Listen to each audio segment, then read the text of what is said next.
AI is incredible. It can teach you how to fry an egg and even write a poem, pirate style. Yarr! But it knows nothing about your work. Slackbot is different. It doesn't just know the facts. It knows your schedule. It can turn a brainstorm into a brief. And it doesn't need to be taught. Because Slackbot isn't just another AI. It's AI that knows your work as well as you do. Visit slack.com/meet Slackbot to learn more. Does it ever feel like you're a marketing professional just speaking into the void? But with LinkedIn ads, you can know you're reaching the right decision makers, a network of 130 million of them, in fact. You can even target buyers by job title, industry, company, seniority, skills, and did I say job title? See how you can avoid the void and reach the right buyers with LinkedIn ads. Spend $250 on your first campaign and get a free $250 credit for the next one. Get started at linkedin.com/campaign. Terms and conditions apply. Every sip of Coca-Cola brings you closer to the excitement of the FIFA World Cup 26.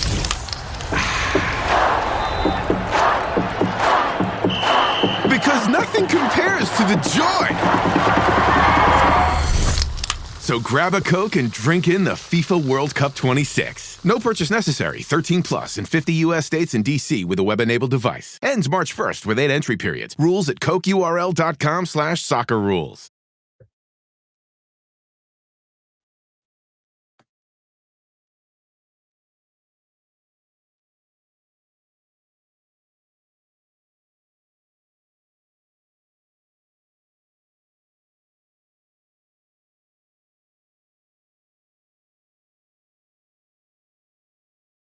Welcome to the Bare Naked ABCs, where we are turning the page to talk about Stephen Page and all of his solo projects. And right now, we are finishing up our discussion of this wonderful album, The Vanity Project. I really don't like the picture on the front of this. Yeah, he needs to go to the chiropractor big time. Yeah, he looks like a giraffe had sex with Stephen Page. Him. Maybe he's it a just Vesson. really He is a Vesson. The hybrid. Yeah. Looks like a really weird D&D Could be. character. I'm very worried. Stephen Longneck Page. I don't know who did the artword, but sorry for your insult. Yeah, probably but, he drew it himself, and now Maybe you. he drew it in the Vanity. Ooh, nice. Whoa, is it like a Norman Rockwell It's a kind of self-portraiture. As you can hear, we've got most of the band together tonight. Yeah. We do not have Allie, but we have Aaron, Betsy, and Heidi. Hey. Welcome. Hi, everybody. And so we're going to finish discussing the Vanity Project. We're going to put this baby to bed. Night, night. Aaron, this album was recorded at Fresh Baked Woods, which is Stephen's Nice. home studio, but it was mastered By Bob in Portland. Ludwig, I would guess. I mean, if you're going to get something mastered, Bobby. I was going to say in Portland, Maine, but also honestly anywhere. You probably want Bob Ludwig to do it. I mean, it's well done. Would in you terms say of, it's the finishing overbaked? touches. If it's well done. Crunchy. I would say it's freshly baked. So not well done. It's It's medium. a fresh baked jam. And as Heidi mentioned last week, this album is not available on Stephen's website. We don't know why. I did do some background into it and still have not found out the answer. But you still can buy it on multiple major record retail shops online or in stores. You can get it in secondhand shops pretty easily. Like I got mine with a wonderful signature from Stephen. What's your name on there? Interestingly, Joanne. no, it says Joan Joanne. or Joanne. That's his mom's name. Which is funny. Isn't it? Joanne Page. Why did Joanne? Oh, that's my middle name. Okay. So I'm in my own head canon. This is to his mom. And it made its way to me. Yeah, that kind of makes me His sad. mom sold it. She's like, Finding a I gotta crocheted tune to these. Yeah. crocheted blanket. sure. That's not Joan. That's Joanne. That's definitely Joanne. That's definitely Joanne, dude. That's what. Joan would be like Joanne. Or maybe it's to Joan, who was on one of the Joanne. But what happened to Joanne that she thought she needed to get rid of her signed or copy? Jean, if you were French. Jean d'Arc. I don't know. Why would you ever get rid of a signed copy? I don't know. Maybe she died. That just makes Wow, that got Joanne, real you're out fast. there. Or maybe they split up and the wrong party kept it and they spitefully sold it for 50 cents at Bull Moose instead of giving it back to their ex. Oh. What did you do with my signed disc? Oh, I sold it to Bull These Moose. sound like the lyrics to a future Stephen Page song. You took my signed copy of my Stephen Page album and sold it for 50 cents at Bull Moose. You bitch, Joanne. Bitch, Joanne. Yeah, that I'm feeling it, really. I think Aaron, I want to hear that song. You nod your head. You're like, I got that groove in there. It. Bitch Joanne, sold my record for 50 cents. I waited 4 hours to get it signed by Steven. That just took a downward spiral. So why don't we talk a little bit about what you guys have for thoughts on this album as a whole? I mean, we've talked about each individual song, but Aaron, why don't we start with you? What are your thoughts on hearing this for the first time all the way through? Well, before I do the album as a whole, why don't I do a lightning round of the songs that I was absent for? Certainly.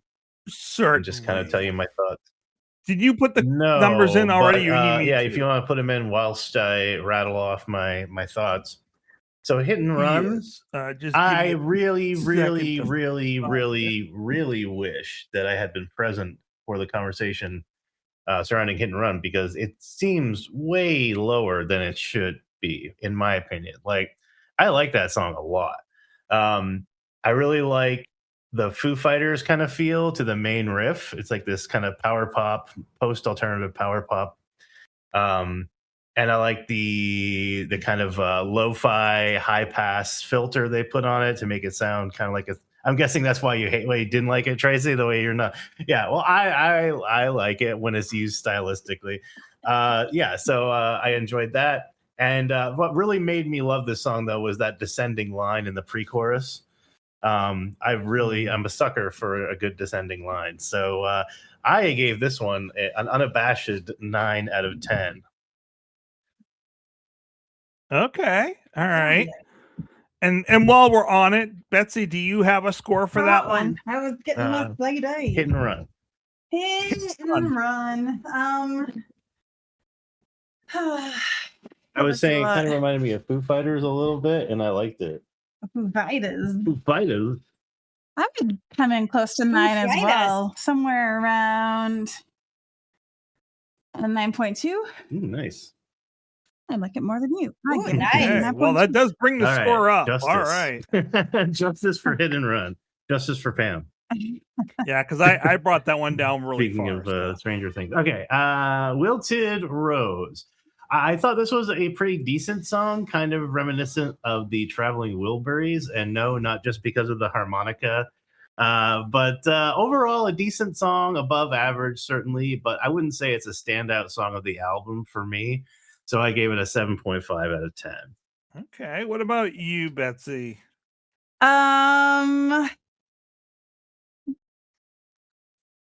Lyrically, I like it. Musically, not my jam. I love Steven. I do. Let me just preface this by you don't have to love every song.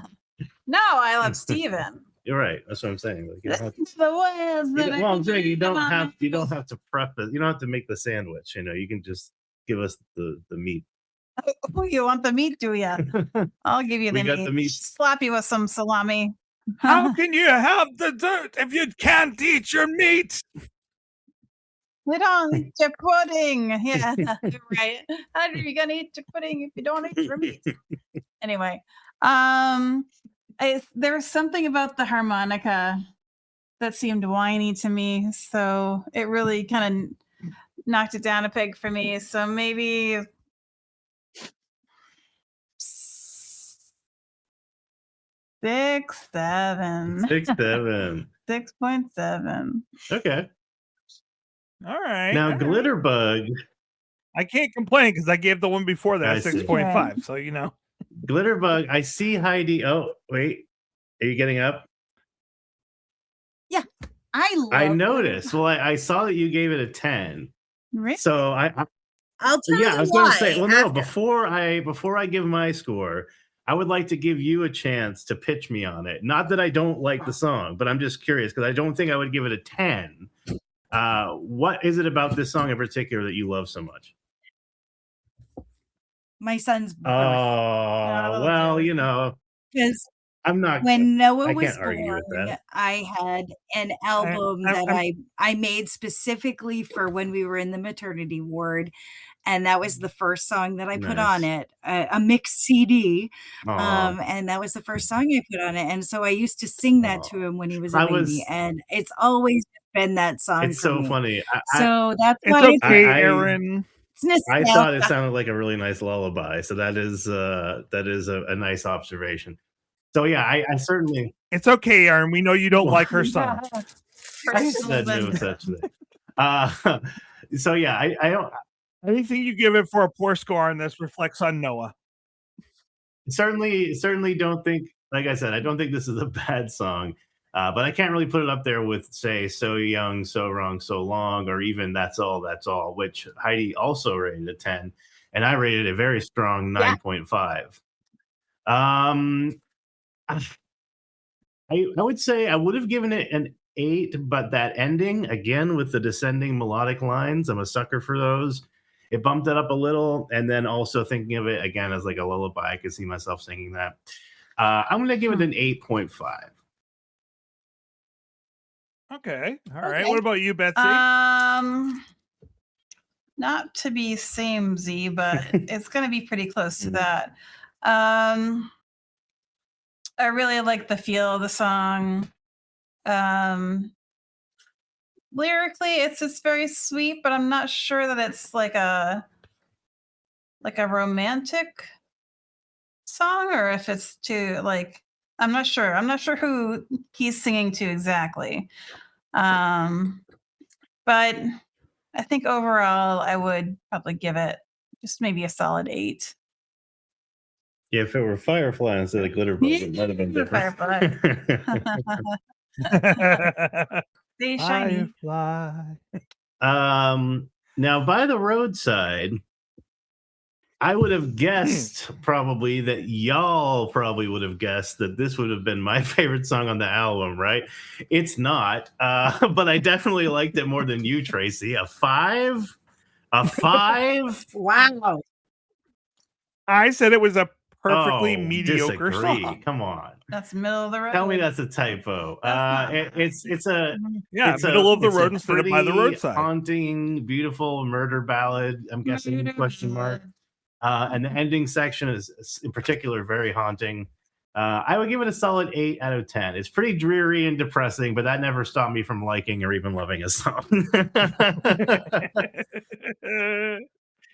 And Heidi, what did you give that one? I know that you I gave that one, what did I give that? By the roadside, I give it an 8 because, like, Aaron, I love a good old murder ballad. It reminded me kind of like Nick Cave and the Seeds. Oh my god, kind of, I love Nick Cave. Yeah. Like, yeah. And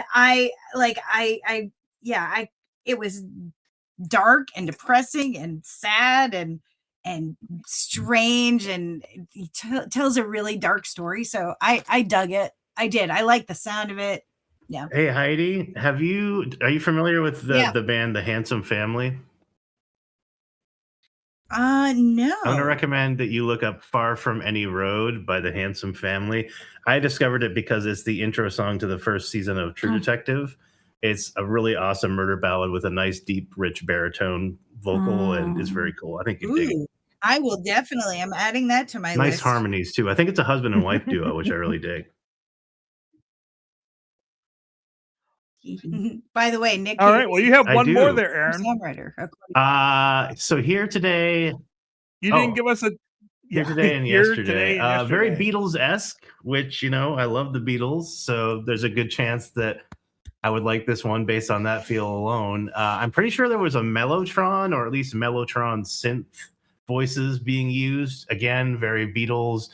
I think it's a very pretty song. I'm not sure I would have ended the album with it, given my druthers. I did like the little kind of, was it like a applause or yelling at the end? That was very Beatlesy, and especially since the Beatles were known for doing on the actual vinyl albums, there's that infinite groove at the end where once you finish playing the album, it just loops. It's like 13 seconds or whatever, and they used to put stuff like that where it would just loop at the end and just play forever. So that reminded me of the Beatles. So I really like that as well. You know, I think it's a good song. It's a pretty song, but yeah, given my druthers, I probably wouldn't have ended the album with it, with the exception that I like the actual ending with the kind of Beatles groove thing. Not the strongest song on the album, but I do like it. I would say it's probably a good 8 flat. Which is different from 8 sharp or 8 natural. Not to be confused with an. Okay, what about you?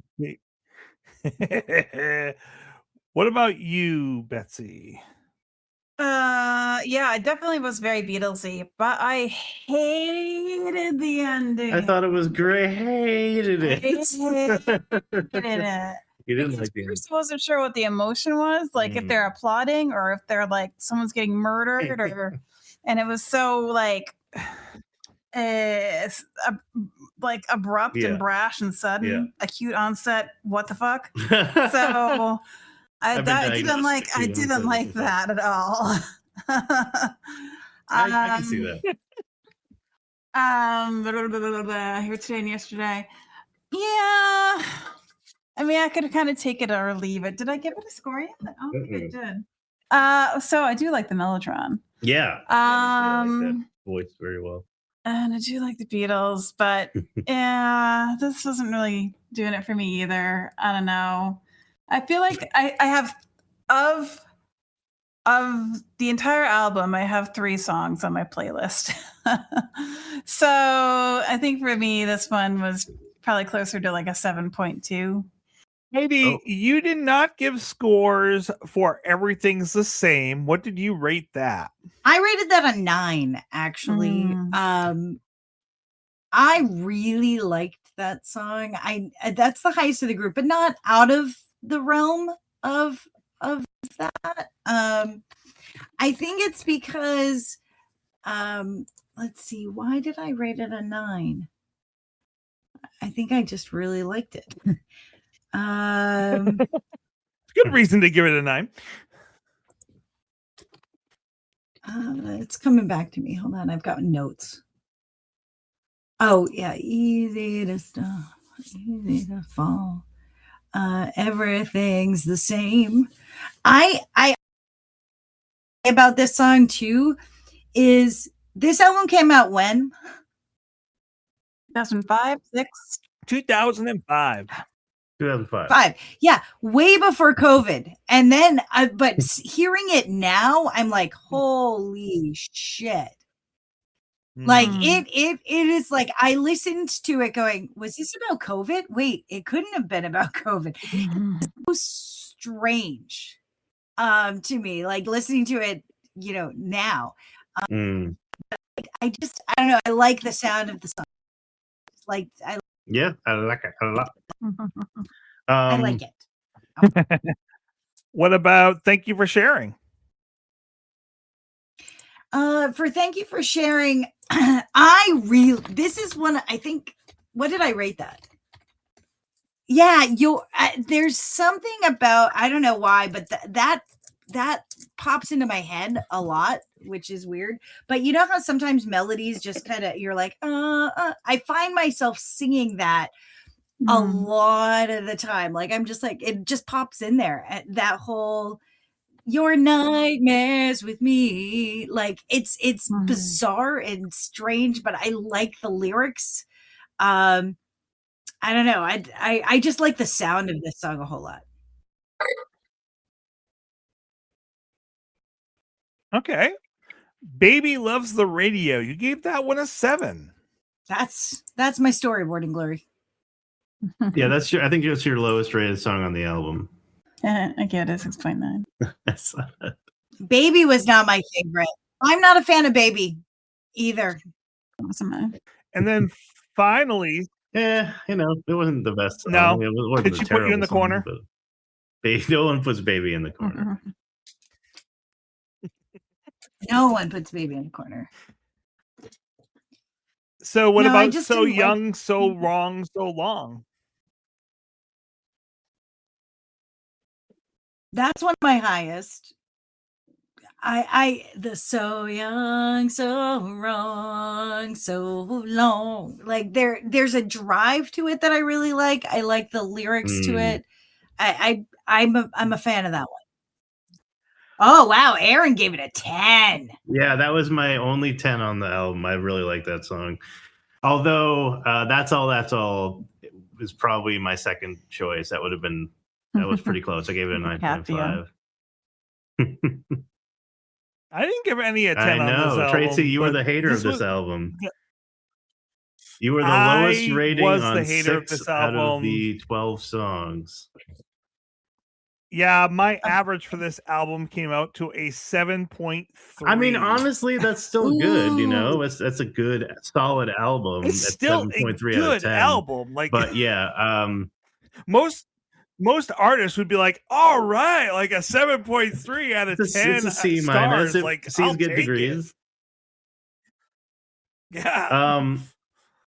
As far as my thoughts on the album as a whole, obviously my favorite song was So Young, So Wrong, So Long. I listened to it again in preparation for this discussion. I stand by my ratings.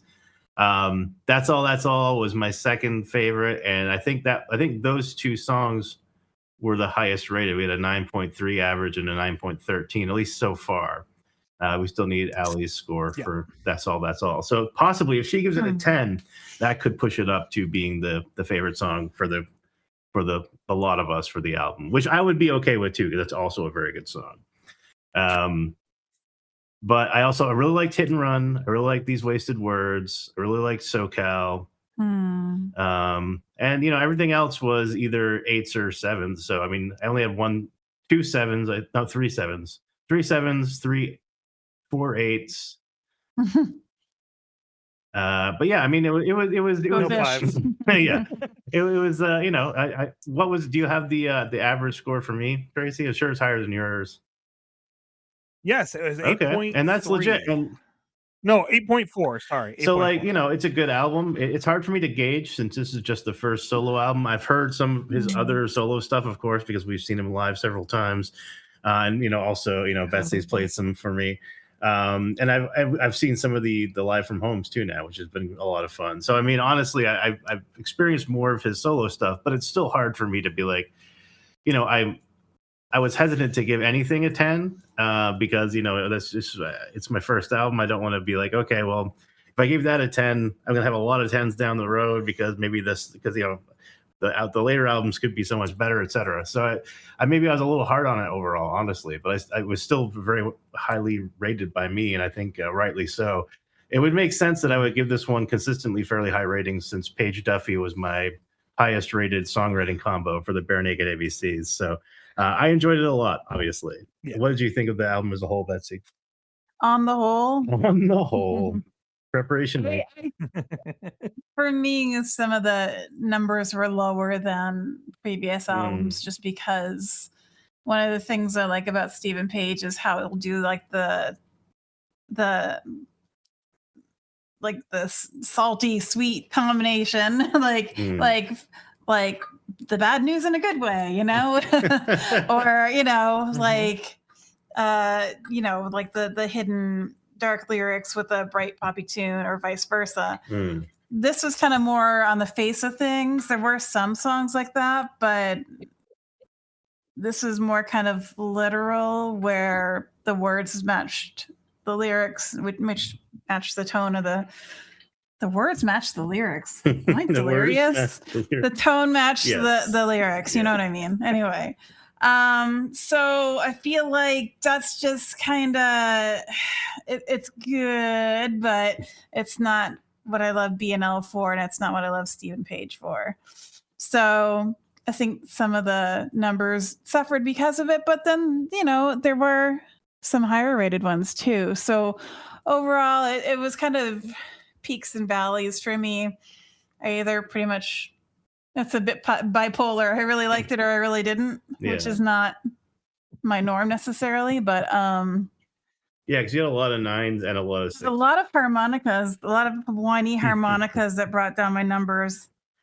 Again, I love him, but if you're whining a harmonica on me, you got to know that it's not going to go well. John Popper, we know you listen. It's going to go well for you. Well, at least John Popper was like a little kind of bright and effervescent and energetic. Yeah, but when it goes like like a cat in heat, I'm like, I'm out. I am out. So no Neil Young. I guess not, but I love Harvest Moon. You like Harvest Moon, yeah. So. I love Harvest Moon. So it's not necessarily a hard out, but I think it just gives such a drag down tone that I get dragged down with it, and I don't usually want to get dragged down. I mean, maybe one of these days I'll feel like listening to a drag down cat and heat harmonica, but not usually.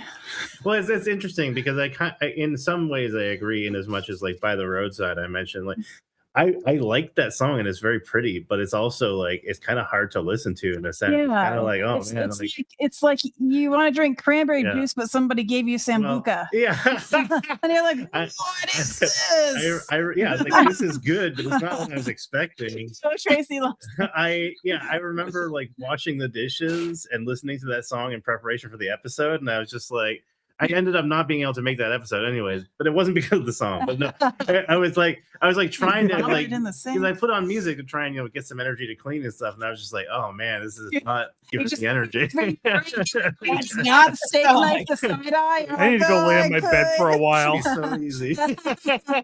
Slippery slope and a steak knife. Anyway. But yeah, that got dark. But yeah, I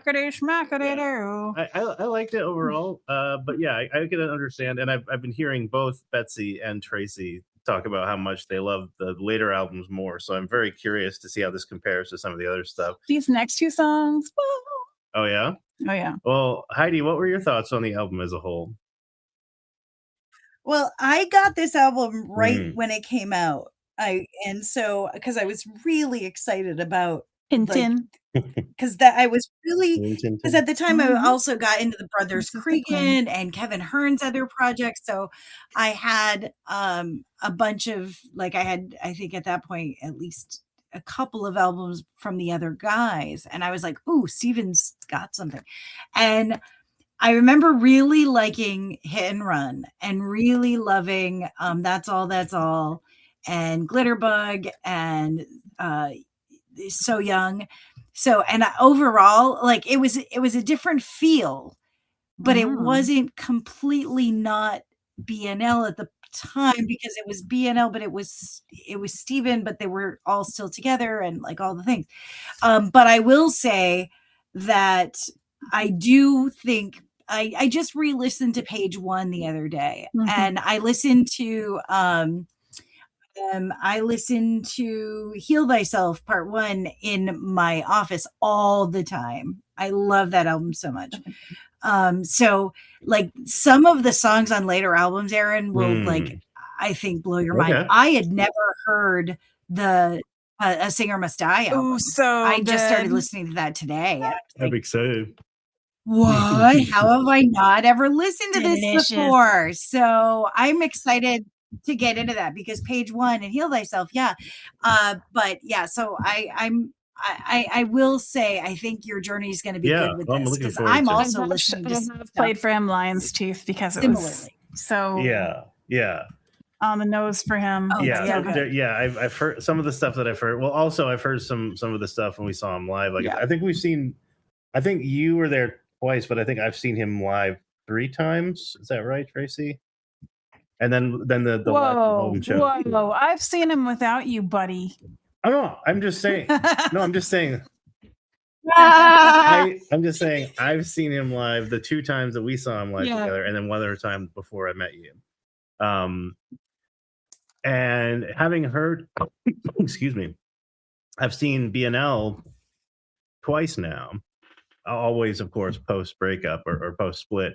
So having heard both BNL and Stephen Page, I can say unequivocally, if I were going to, if you tell me they were both playing the same night, I would go to see Stephen Page. No shade at the BNL boys. Certainly happy to hear you perform anytime you're in town. But yeah, I mean, there's too many amazing songs. Like, I'm much more likely to hear Powder Blue at a Stephen Page show. I'm with you, Aaron, on that now. I think if it were put up to me that they were both playing the same night, I would do the same. I'd like a more intimate venue. Yeah, that's also another thing, is you usually go. Me too. How about, well, you said Sophie's Choice over there, Betsy. How about do you come down on one side or the other? You need to show me the set list. It's gonna come down to the set list. That's fair. Okay. I could get behind that. Tracy, how about you? I would definitely see Steven, and it's because of the set list, because I feel like BNL plays what if Ed sat you down and said, I'm going to play all your favorites? Yeah. I mean, you don't know. Oh, if Ed is going to do like a B-sides concert, I am going to see the B-side concert. If I'm going to Stephen Page and he's doing all his harmonica songs, I'm going to BNL. Sorry. Okay, that's fair. That's fair. But I think, okay, so given it depends. Given the more likely quantum state before it collapses, I'm siding with Stephen Page. But like, yeah, but that's my way of saying, look, I'm just really excited because I have consistently rated, I think, both either Stephen or Page Duffy songs much higher than a lot of the other work. And again, nothing against the rest of the BNL boys. I think they're all extremely talented. I love all the music, all the whole collections. There's a lot of great stuff. But yeah, you just click on the data sheet. I think that I'm just really excited for what's coming down the road. So we gave our thoughts. I wanted to mention a couple other people what they thought of this album. Because I went on to Amazon and I looked at to see what some people, what their reviews were. And there were a couple of really interesting ones. So Abigail Chrysostomo, I know that's not spelled right or sounding right, but no, Chrysostomo. Cool. I'm just doing a phonetic reading there. Said, if you like Bare Naked Ladies, this album is a logical addition. The feel of the album is a little more straight rock than the goofiness found on many BNL albums. Unfortunately, throughout the album, you feel as though something is missing. The dichotomy. You keep expecting to hear. Yep. You keep expecting the next song to be sung by Ed Robertson, or for there to be a piano or bass solo by Kevin Hearn or Jim Cregan. The formula is not far enough away from BNL style to really make it feel like Stephen Page's album, as opposed to another BNL album missing the band. I'm going to disagree. I thought there were some songs on here that BNL definitely would never put on their albums, and they were definitely Stephen Page and Stephen Duffy sounding songs that would not be a BNL song. And there were also some that were definitely very BNL adjacent. Yeah. Roger Austin said that I look at this album as if Page were trying to make a Horcrux to ease his, I assume, dissatisfaction of the direction Bare Naked Ladies was heading after 2003's Everything to Everyone. He's on the Live from Homes all the time. He's a big fan. Yes. Okay. Is he? Yes. Yeah, I know you know some of the regulars. I love the Horcrux analogy. I read that and I'm like, oh, I gotta put that one in. That's amazing. Really he also said, I return to this album whenever I need a lyrically driven, more introspective, better written that are still BNL like songs after Everything to Everyone. Yeah, I think that's pretty accurate. Yeah, I think that breaks it down pretty well. Blake Fry said that it's one of the best pop albums of the past 20 years. I disagree, but once this album came out, I started to sense perhaps Steven's time with BNL would be ending. Wow. He foretold. Less of a reviewer, more of a prophet. Am I right? Yeah.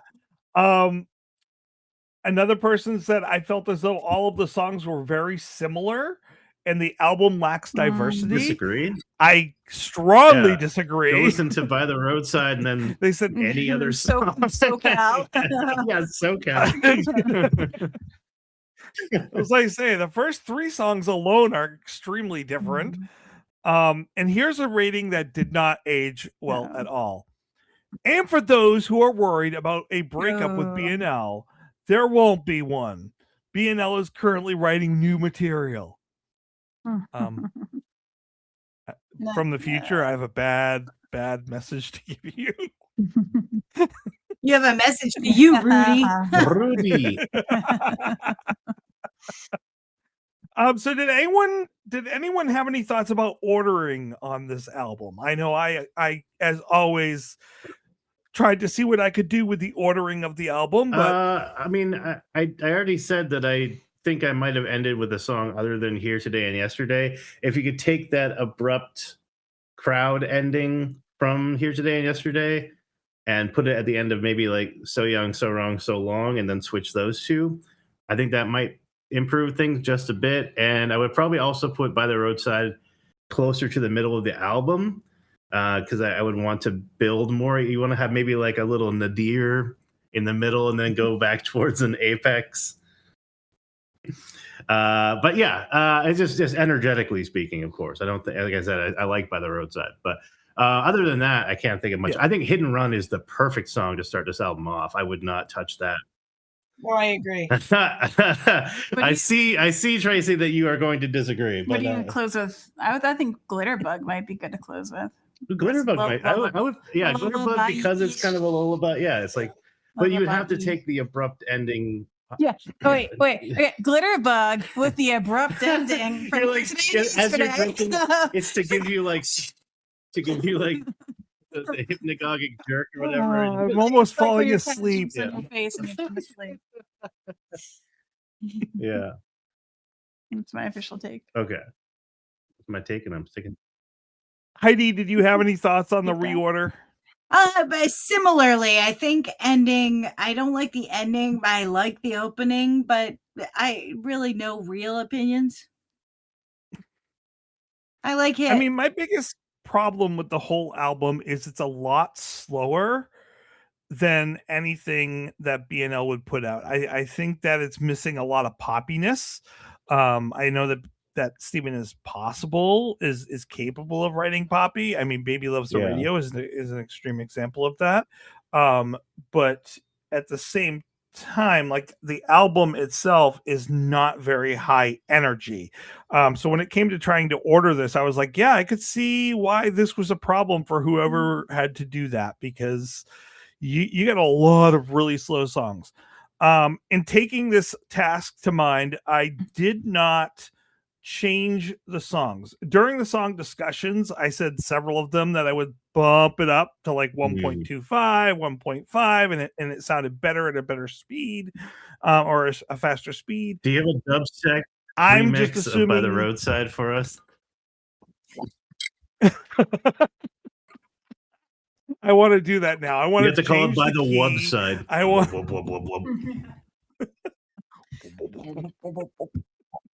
I think you'd be more capable of doing that appropriately than I would. So I just took the songs as they were, assumed that they were handed to me, and they said put it in order. So here we go. All right. So I'm not going to be able to read my notes as I go along here doing it this way. So here we go. Let me know if you cannot hear this. But I feel that the correct song to start with is I feel like we need to start with Wilted Rose. Really?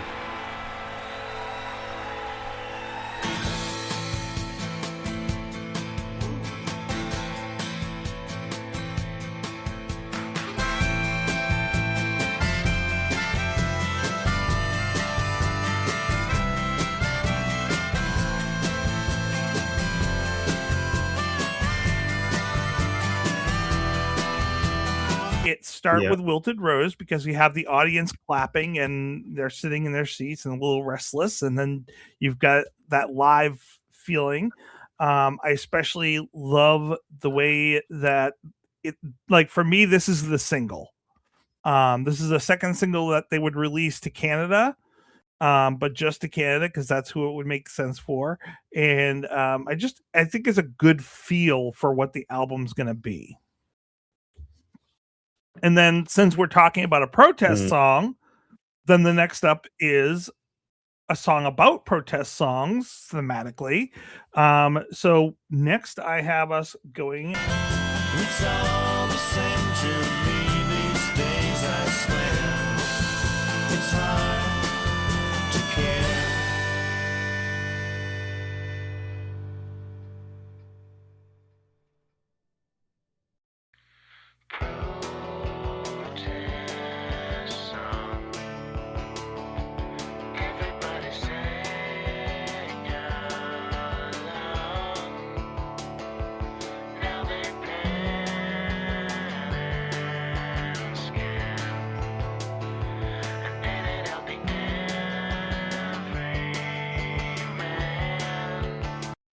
Hit and Run. Okay, so you kept it just not the first song, but the second song.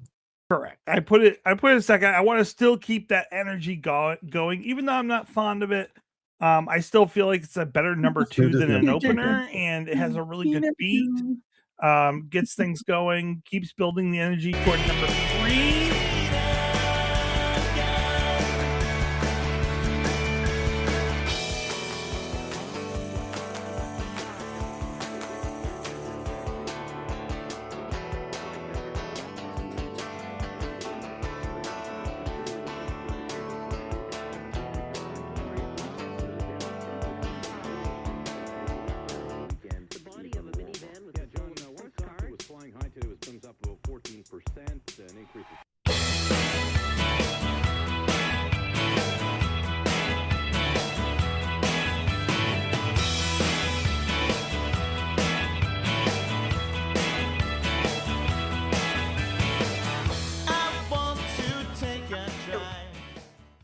Which is, I'm sticking with that feel theme again, and it is going to be the first single that I'm releasing, which is Baby Loves the Radio. I really, thematically, you finish off Hit and Run with the broadcasters at the end of the song and that radio effect that's going on, and then you come through with the Baby Loves the Radio as your next choice. Like, it just feels right thematically. I think that this is that first crescendo that you're coming to in the album, and it's in that coveted number 3 spot. Now we need to bring it down a little bit, so I'm backing down to SoCal. Yeah.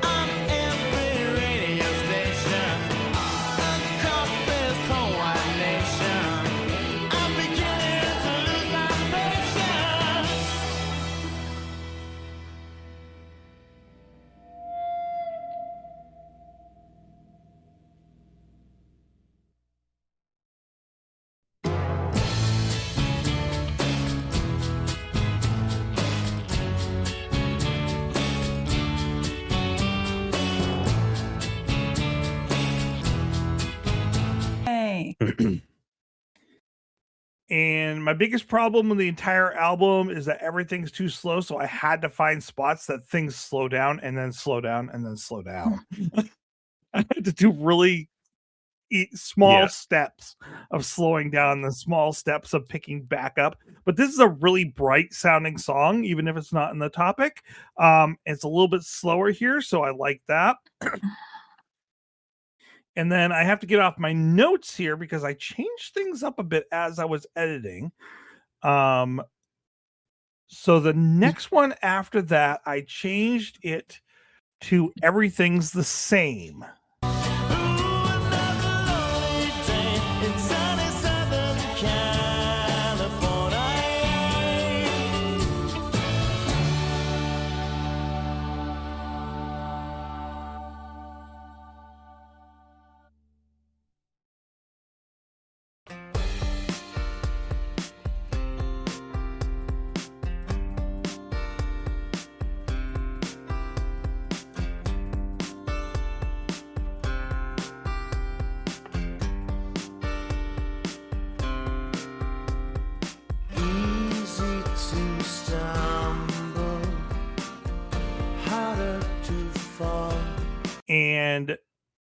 I didn't write down my reasoning for this, but again, it's slower. It's more, we're bringing the energy down further. It kind of still leads from that last song a little bit.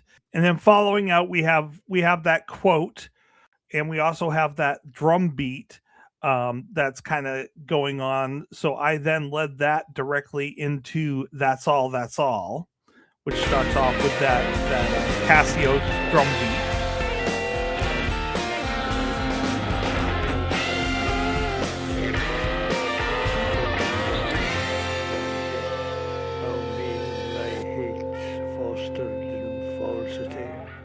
Pull down thy vanity, wraith to destroy, niggard in charity. Pull down thy vanity, I say, pull down.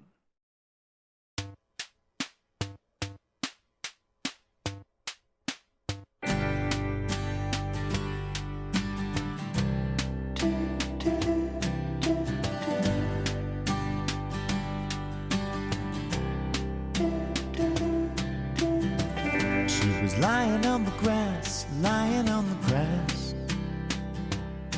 I then went to These Wasted Words.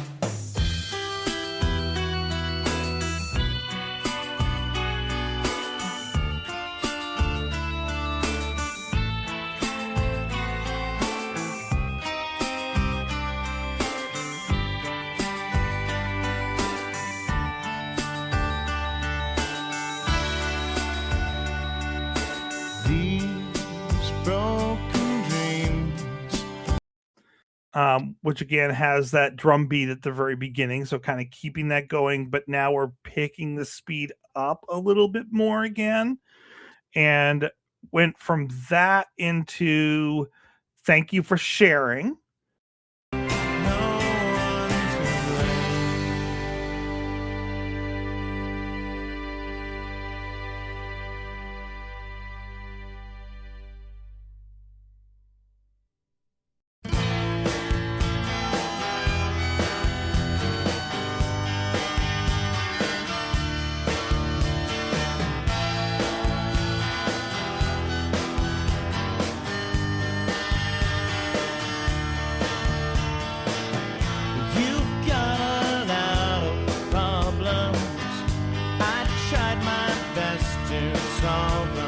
So pick up the speed a little bit again, but we have a lot of slowdown that we've got to go back to. So I then backed it off to By the Roadside.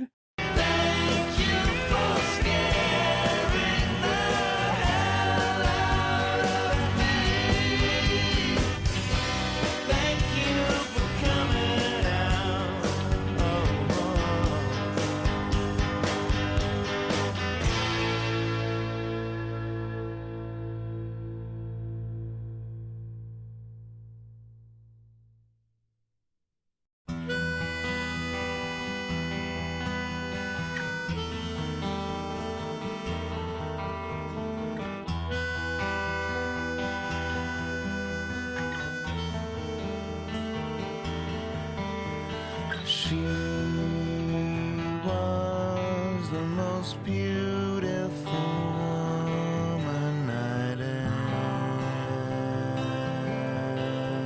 known. That's our lowest point on the album. Okay. To then bring it up a little bit, but still keep it in that soft area, I went with Glitterbug. Glitterbug. Soft play area. They'd found her note. That's all she wrote.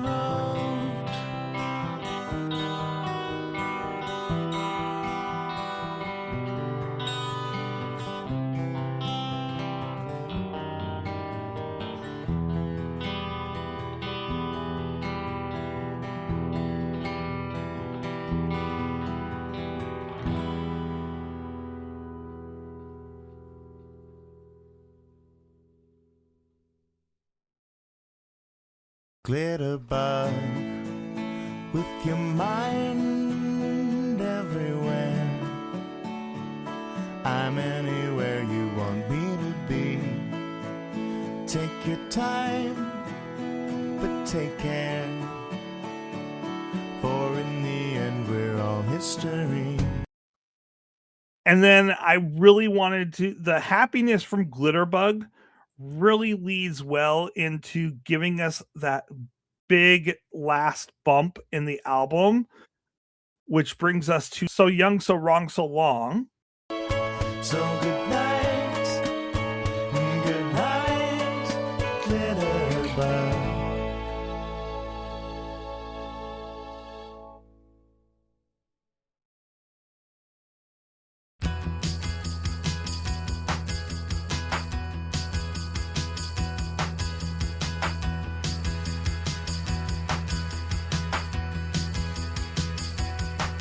This teenage kid, I almost ran in him.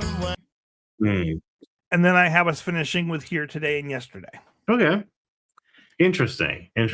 Oh, you kept it, did Well, yeah, it would be interesting to hear.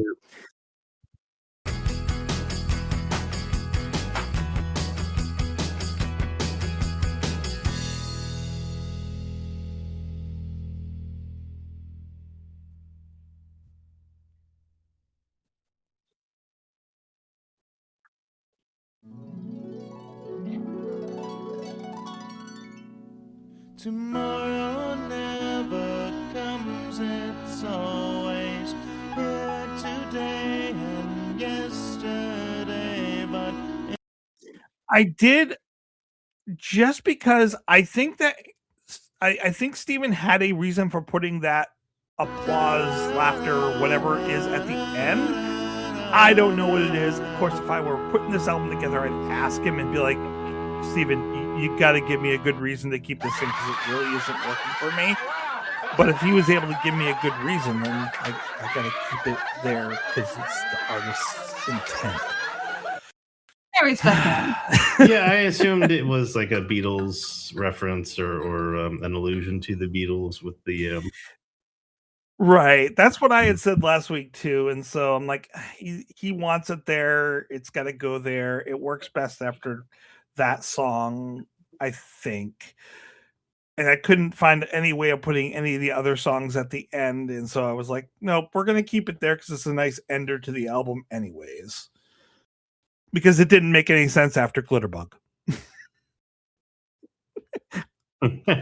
So yeah, that's my reorder. Well, I still say I would cut out the crowd ending and append So Young, So Wrong, So Long with that and make that the last track. But I that and the fact that I really do think Hit and Run is a really great starter song. But other than that, I could certainly be amenable to do some shuffling. So we are done with Vanity Project.